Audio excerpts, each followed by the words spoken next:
Well, Cam, we'll get on to it being a big week for you for non-footballing reasons in a minute. In terms of the game, you've kept a clean sheet, which is a positive, but is there a bit of a feeling of frustration about the fact you've only taken a point? A little bit, yeah. We felt like we maybe could have scored one, and it was only going to take one goal. I think we said that at half time. Whoever got the first goal was probably going to go on and win it, but not for lack of trying. And they'll come, like we've seen on Tuesday night there. They'll come in one game, and sometimes it just doesn't fall for us. But like you said, clean sheet's a big thing, and that gives you a platform to build on. You're not sad enough to do this research, but I am. The last time Stanley kept 4 successive clean sheets was 15 years ago. That shows the value and how difficult it is. How much pride do you guys take in the clean sheets and keeping the opposition? Oh, massively. It's something us defenders look for and speak about after the game, especially me. It's something, like you said, take pride from, and that's what we are there for. In a game, we've got a clean sheet. We're defenders. That's what we've got to do. So something to massively take pride from. How well has that unit, not just the defence, but the whole kind of defensive unit, gelled together? I don't even think it's just the defensive unit, it's the whole team. We defend from the front, we do things right and honestly and work hard, and that's where it stems from really. It starts from there and we do that right, and the rest falls into place.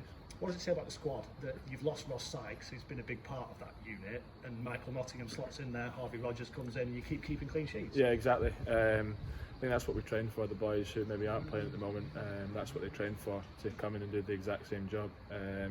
Nothing's changed, you know. I don't think much has changed from the performances, except for maybe the personnel, like you say. People come in and do the exact same jobs, and that's, like I said, that's what we train for.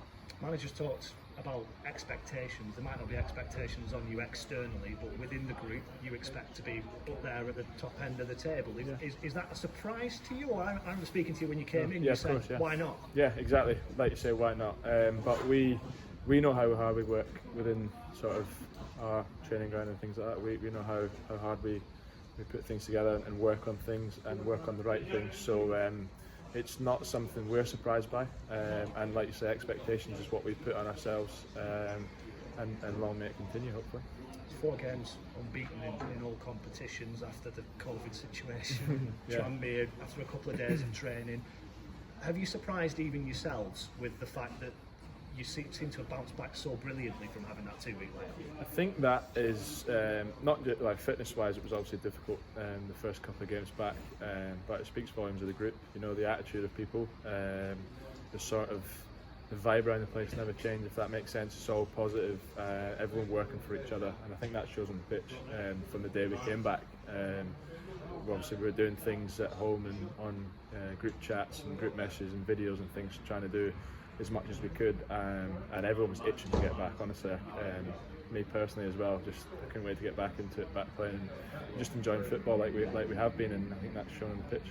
And this is a milestone for you in terms of a day, because your life has changed off the pitch. I believe you drove to Barrow just in case you got the news that your other half had gone into labour, and you've been waiting for a couple of games ever since, but you got the news this week. How did it all come about in terms of you've had a long trip, haven't you? Yeah, well, I drove to Barrow and then Swindon as well, believe it or not. So just one of the things you have to do, and just waiting for that phone call, and then thankfully it happened between those games. But it was just something that, like you say, you have to do, and you get your head on the game and play the game while you're here, and then when you go home, it's hoping for that phone call and good news, and thankfully that came.